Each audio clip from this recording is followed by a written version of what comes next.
All right, let's jump right in. There's a massive, quiet revolution happening all around us, and it's completely changing how everything we use gets made and moved around the globe. It's a fundamental rewiring of the world economy, and it really does affect every single one of us.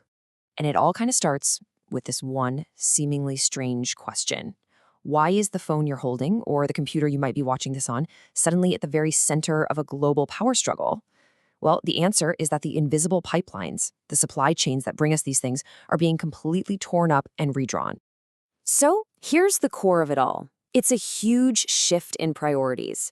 For decades, the game was all about the old way: make it cheaper, get it here faster, and squeeze every last drop of efficiency out of the system. But we've hit a wall. Now we're in the new way, where the top priorities are resilience, security, and straight-up survivability. The big question is no longer, how cheap can we make this, but can we be sure we can even get this at all?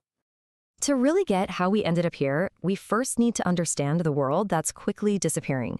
Let's call this chapter The End of Easy. You see, for a very long time, we all lived by what our sources call the abundance model. The thinking was simple and really optimistic. You could build a factory wherever it was cheapest, and all the stuff you made would just flow freely, like water, to customers all over the world. It was a beautiful system built for just-in-time speed. But, as we've all learned the hard way, it was also incredibly fragile.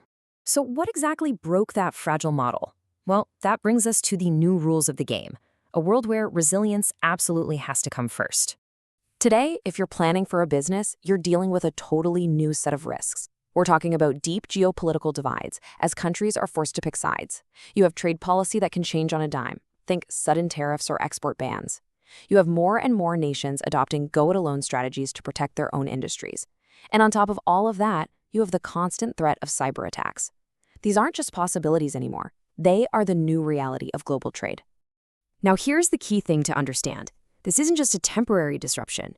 As this quote from the source material makes so clear, this state of constant motion, of constant change, is the new normal. We're not waiting for a storm to pass. We're figuring out how to live in a permanently more chaotic climate. And this slide just nails the shift in corporate thinking. We've gone from just-in-time, where the goal was to have as little inventory as possible to save money, to just-in-case. Companies are now deliberately building up stockpiles, just in case a supplier gets knocked offline by a new policy, a sanction, or something worse.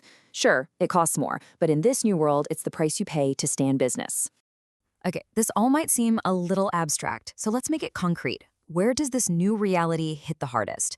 Let's dive into the world of technology, which is just full of these critical choke points. Just take a look at this.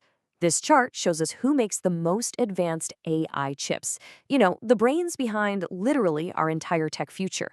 See that enormous slice of the donut? Yep, that's Taiwan.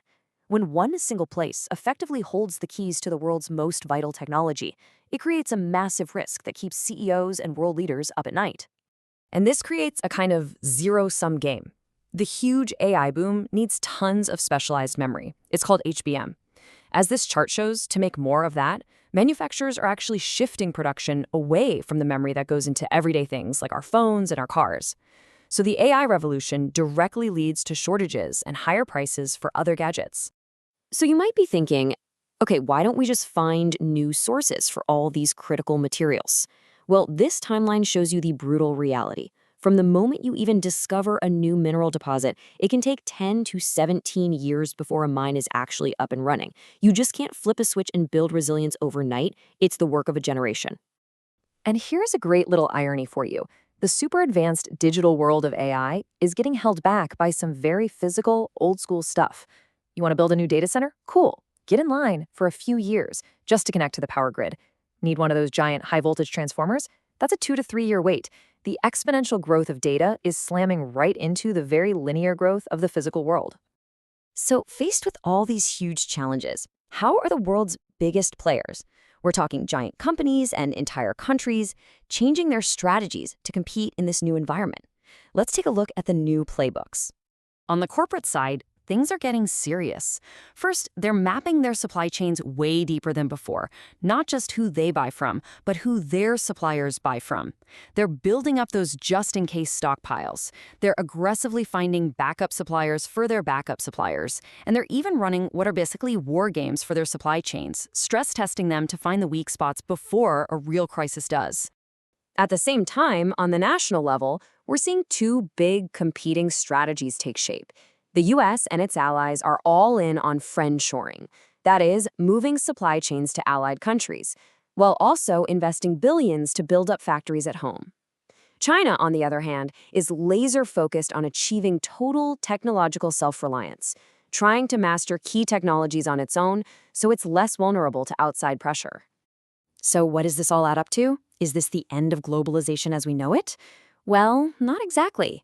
What we're actually living through is its transformation into something completely new, a rewired globalization. And this is a really crucial point. It's not deglobalization. Countries aren't just pulling up the drawbridge. Instead, we're shifting from one single massive global system to a network of smaller regional hubs. Think of them as more agile, more self-sufficient networks that are still connected to each other, but are designed to balance that old need for efficiency with the new urgent need for security. And that brings us to the ultimate takeaway. This quote from the source material just says it all.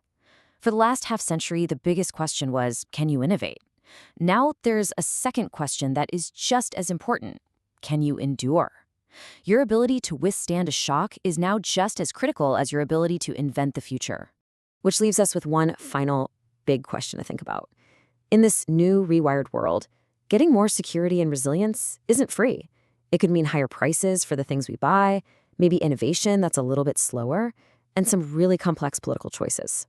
So the question we all have to wrestle with is, what is that security truly worth?